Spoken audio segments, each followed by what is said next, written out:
Okay, ध्यान देंगे। Basically अभी हम लोग इफेक्टिव कम्युनिकेशन को कंप्लीट किए थे, एक बार रिवाइज करेंगे, देन फर्दर हम लोग जो है कि कंटिन्यू करेंगे। बेसिकली इफेक्टिव कम्युनिकेशन में हम लोग पढ़े फंक्शन ऑफ कम्युनिकेशन। कम्युनिकेशन का काम क्या है ना? कम्युनिकेशन का काम क्या है? टू इन्फॉर्म और टू एक्सचेंज इंफॉर्मेशन, है ना? इंफॉर्मेशन को, है ना, किसी को जो है कि प्रोवाइड करना, है ना, इंफॉर्मेशन को एक्सचेंज करना। ठीक है, जैसे कंसल्टेशन करना है। अभी कम्युनिकेशन जो है ये दो प्रकार का होता है, इन्फॉर्मिंग और कंसल्टेशन। इन्फॉर्मिंग जो है, informing means provision of data, data को प्रोवाइड करना, ये वन वे प्रोसेस होता है। ठीक है। Further, the intention is not to seek feedback और कमेंट, इसमें हमारा कोई भी इंटेंशन, उद्देश्य जो है कि फीडबैक लेना नहीं होता है। ठीक है। फर्दर, कंसल्टेशन जो है ये टू वे प्रोसेस है। इसमें हमारा एम होता है इंफॉर्मेशन को प्रोवाइड करना, डेटा को प्रोवाइड करना और उसके ऊपर फीडबैक लेना। ठीक है। फर्दर हम लोग स्टडी किए कि जो है कि कम्युनिकेशन जो है इसके थ्री फॉर्म्स है। फर्स्ट है verbal, then written, then graphics. Written communication बोले तो जो है कि आपका जो है कि एक ऐसा कम्युनिकेशन का मेथड जिसमें हम इंफॉर्मेशन को लिखित जो है कि तौर पे क्या करते हैं, दूसरे तक पहुंचाते हैं, है ना? लिखित माध्यम से, है ना, हम लोग इंफॉर्मेशन को दूसरे तक पहुंचाते हैं, जैसे लेटर के through, memo, report, course handbook, notice, poster, safety policy, forms, rules और बुक्स के थ्रू। अभी इसके अपने कुछ एडवांटेज होते हैं और डिसएडवांटेज होते हैं। जैसे एडवांटेज, परमानेंट रिकॉर्ड होता है क्योंकि रिटेन होता है, इसका हम लोग रेफरेंस ले सकते हैं क्योंकि रिटेन है। कंसिस्टेंट मैसेज होता है क्योंकि रिटेन है। अभी जो आप स्टडी कर रहे हैं, जो आप टॉपिक स्टडी कर रहे हैं, ये जो टॉपिक लिखा हुआ है ये सिमिलर रहेगा, है ना? एक बार आपने नोट डाउन कर लिया, ये सेम रहेगा, ये बदलने वाला नहीं है। देन एक्यूरेट डिटेल्स है। देन ब्रॉड ऑडियंस, है ना, एक बार काफी लोगों तक पहुंचाया जा सकता है। और ये अथॉरिटेटिव भी होता है, ऑथोराइज भी होता है। इसका डिसएडवांटेज क्या है रिटेन का? अभी जैसे हम लोग कुछ एडवांटेज देखे, है ना, तो हर एक चीज के, हर एक जो है कि थिंग्स के कुछ एडवांटेज होते हैं तो कुछ डिसएडवांटेज भी होते हैं। तो इसके डिसएडवांटेज क्या है? करा मे नॉट बी रीड, है ना, हो सकता है कि बहुत सारे लोग रिटेन है तो इसको पढ़े ही नहीं, है ना? हो सकता है कि कुछ ऐसे भी लोग हैं जिनको पढ़ने आता भी ना हो, है ना? है कि नहीं? इसके अलावा वन वे होता है। ऑफ्टन नो फीडबैक, इस पे हम कोई फीडबैक नहीं दे सकते हैं, है ना? और ये टाइम कंज्यूमिंग होता है, पढ़ने में भी समय लगेगा, इसको बनाने में भी समय लगेगा। ठीक है। देन कॉस्ट भी लगता है, पैसा भी लगता है। और मिस इंटरप्रिटेशन हो सकता है कि आप इंफॉर्मेशन को प्रॉपरली अंडरस्टैंड ना कर पाए। देन वर्बल कम्युनिकेशन मीन्स मौखिक कम्युनिकेशन, है ना? अभी क्या है, इसमें जो है कि हम लोग जो है कि बोल के, है ना, इंफॉर्मेशन को दूसरे तक पहुंचाते हैं, है ना? जैसे इंस्ट्रक्शन के थ्रू, किसी को निर्देश देके, इंटरव्यू देके, मीटिंग करके, लेक्चर के थ्रू, ब्रीफिंग के थ्रू, या फिर इनफॉर्मली बात करके, ठीक है, टेल करके। अभी क्या, इसके इसके अलावा भी बहुत सारे मेथड है वर्बल कम्युनिकेशन के। जैसे अभी हम लोग ट्रेनिंग कर रहे हैं, समझेंगे इसके एडवांटेज क्या है। करा ये डायरेक्ट कम्युनिकेशन होता है, मीन्स डायरेक्टली अभी क्या है, हम लोग आपस में बातचीत कर रहे हैं, ये टू वे है ना? देन क्विकली, ये कम्युनिकेशन क्या हो रहा है, जो है कि क्विकली हो जा रहा है ना? इस पे इंस्टेंट हम फीडबैक ले सकते हैं, इजी है करना और फ्लेक्सिबल भी है। इसके डिसएडवांटेज क्या है कि इसको हम लोग रिकॉर्ड नहीं कर सकते, इसका कोई रेफरेंस नहीं होता है ना? ये अनस्ट्रक्चर्ड होता है, ठीक है, और ये कंसिस्टेंट इंफॉर्मेशन नहीं होता। और जो वर्बल कम्युनिकेशन है, इसको याद रखने के लिए, जो आपको वर्बली इंफॉर्मेशन दिया जाता है उसको याद रखने के लिए आपके पास बहुत अच्छा मेमोरी का होना जरूरी है ना? और इसको हम लोग लिमिटेड ऑडियंस के साथ ही कर सकते हैं। जैसे अभी मैं वर्बली किसी को कम्युनिकेट करूं तो वर्बली मैं जो है कि जो है कि आपका जो है कि लिमिटेड पोर्शन को ही कम्युनिकेट कर सकता हूं। ठीक है। फर्दर, विजुअल ग्राफिक कम्युनिकेशन, ये थर्ड मेथड है। फॉर्म्स है कम्युनिकेशन का। करा है, they can be in the form of, ये जो है कि वीडियो के फॉर्म में हो सकता है, कंप्यूटर के थ्रू हो सकता है, पोस्टर, है ना, और विजुअल एड्स हो सकता है। इसके एडवांटेज क्या है? तो कंसिस्टेंट मैसेज होता है, जो भी हम मैसेज जो है कि कन्वे करते हैं वो कंसिस्टेंट होता है, वो बदलता नहीं है। लार्ज ग्रुप को हम लोग कन्वे कर सकते हैं। इंटरेस्टिंग होता है ना? डिसएडवांटेज क्या है? बोरिंग जो है कि लग सकता है, इस पे कोई फीडबैक हम नहीं दे सकते। ठीक है। और काफी अधिक इसके लिए भी जो है कि मेमोरी का होना जरूरी है। फर्दर हम लोग स्टडी किए कि जो है कि किस माध्यम से हम इंफॉर्मेशन को प्रोवाइड कर सकते हैं, है ना?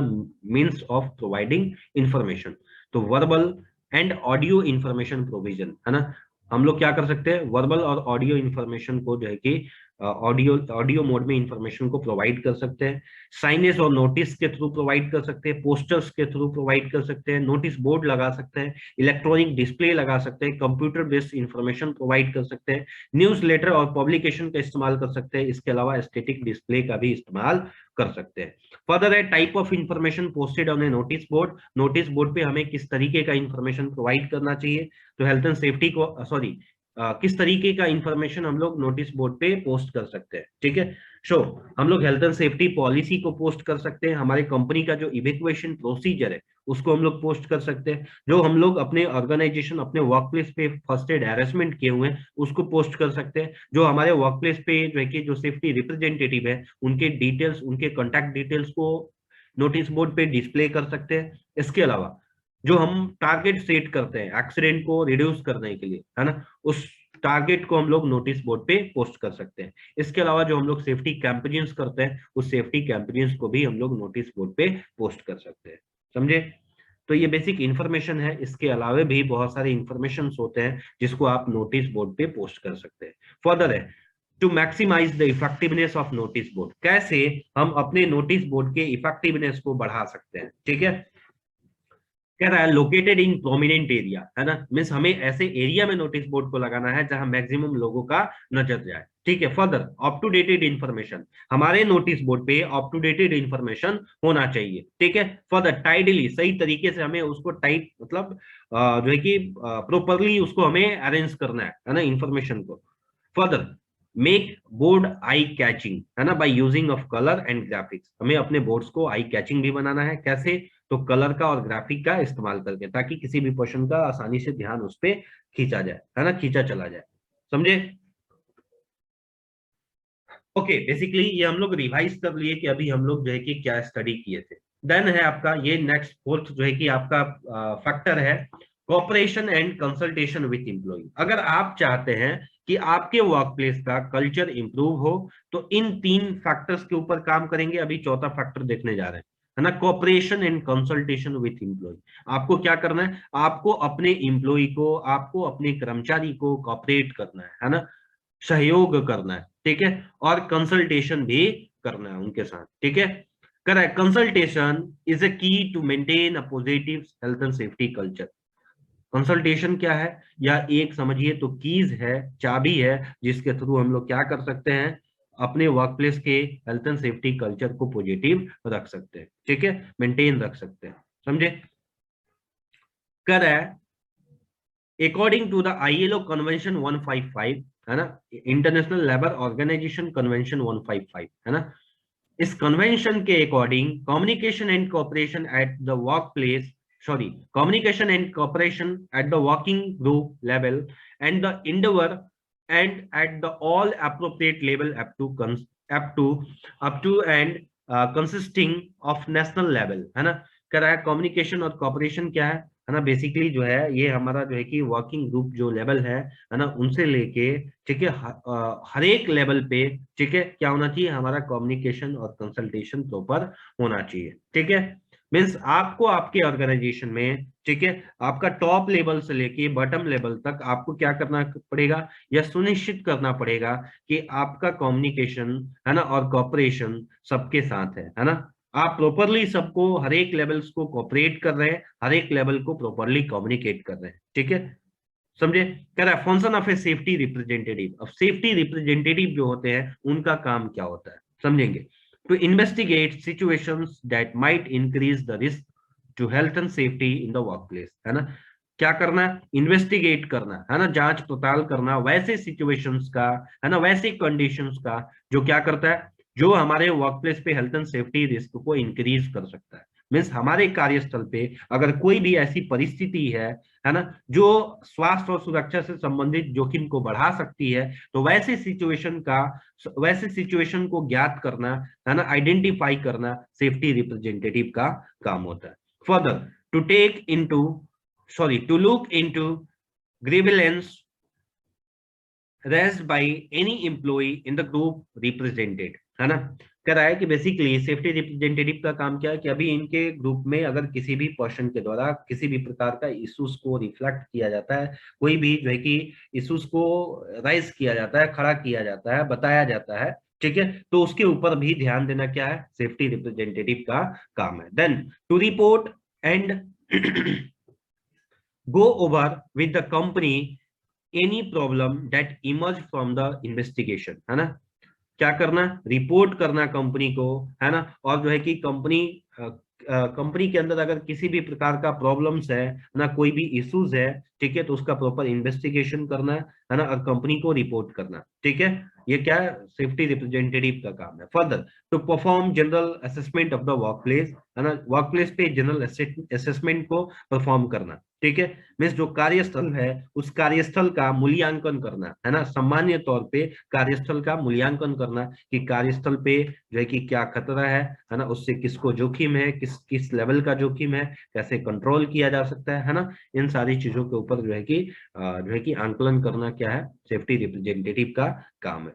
Further to act on behalf of the employee represented in consultations with an inspector or officer from an enforcing firm, है ना, इनका काम है क्या करना है, एक्ट करना है ना, किसके बिहाल्फ में, तो ये जो अपने पूरे एम्प्लॉय सेफ्टी रिप्रेजेंटेटिव बोले तो जो पूरे अपने ग्रुप को रिप्रेजेंट करता है, नंबर ऑफ जो वर्कर्स हैं, नंबर ऑफ जो एम्प्लॉई हैं, है ना, उनको जो पोर्शन रिप्रेजेंट करता है ना, जो उन सबके सभी पोर्शंस के इश्यूज और जो है कि मैटर्स पे जो है कि मैनेजमेंट से डिस्कस करता है, उसको सेफ्टी रिप्रेजेंटेटिव बोलते हैं, ठीक है। सो इसका काम क्या है कि जो है कि जो इंस्पेक्टर हैं, जो ऑफिसर हैं, ठीक है, उनके साथ डिस्कशन करना, है ना, वर्कर के बिहाफ में उनके साथ कंसल्टेशन करना, है ना। Further health and safety committee, further है आपका हेल्थ एंड सेफ्टी कमिटी, समझेंगे। Health and safety committee already पता है क्या है, हेल्थ एंड सेफ्टी कमिटी बोले तो नंबर ऑफ पीपल, ठीक है, एक लोगों का समूह होता है जो क्या करते हैं, जो मिलके, है ना, particular health and safety issues पे बात करते हैं, ठीक है, मीन्स हमारे ऑर्गेनाइजेशन के अंदर जो भी हेल्थ एंड सेफ्टी इश्यूज है, उन इश्यूज के ऊपर बातचीत करने के लिए एक लोगों का समूह होता है, उसको हम लोग हेल्थ एंड सेफ्टी कमिटी बोलते हैं, ठीक है। अभी ये कमिटी बनती कैसे है, कंपोजिशन ऑफ द कमिटी, इस कमिटी में कौन कौन से लोग होने चाहिए, तो वर्कर रिप्रेजेंटेटिव होने चाहिए, मैनेजमेंट रिप्रेजेंटेटिव होने चाहिए, और द जनरल बिल्डिंग मैनेजमेंट और द बिजनेस एडमिनिस्ट्रेशन, है ना, इसके साथ साथ जनरल बिल्डिंग मैनेजमेंट भी हो सकते हैं या फिर बिजनेस एडमिनिस्ट्रेशन भी हो सकते हैं, ठीक है, समझेंगे।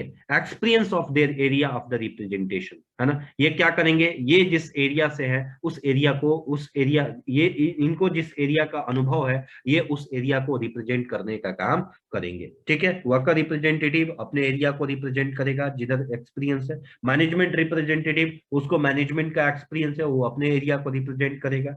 Then authority to take effective action to resolve issue, अगर किसी भी प्रकार की इश्यूज हैं, हो रही हैं साइट पे, तो इनके पास ऑथोरिटी होती है कि ये क्या कर सकते हैं, उन इश्यूज के ऊपर इफेक्टिव एक्शंस को ले सकते हैं, ना, उन इश्यूज को ठीक करने के लिए ये इफेक्टिव एक्शन ले सकते हैं। फर्दर वर्कर फीडबैक, समझेंगे, वर्कर का feedback, employees have a practical knowledge of their on work, है ना, एंड वर्क प्लेस, ठीक है, जो वर्कर होते हैं, जो इम्प्लॉई होते हैं, उनको प्रैक्टिकल अंडरस्टैंडिंग होता है, प्रैक्टिकल नॉलेज होता है ना, जो भी वो टास्क परफॉर्म करते हैं, है ना, और या फिर वो जिस वर्क प्लेस पे काम करते हैं उस वर्क प्लेस का, ठीक है। सो हमें क्या करना चाहिए, वर्कर का फीडबैक लेना चाहिए। Then reporting arrangement should exist, है ना, अभी क्या रिपोर्टिंग अरेंजमेंट को जो है कि प्रॉपर मेंटेन रखने के लिए, है ना, हमें क्या करना चाहिए, वर्कर का फीडबैक लेना चाहिए, ठीक है। अभी क्या है, अगर आपको वर्कर किसी भी इश्यूज को रिपोर्ट करता है ना, रिपोर्टिंग के बाद जब आप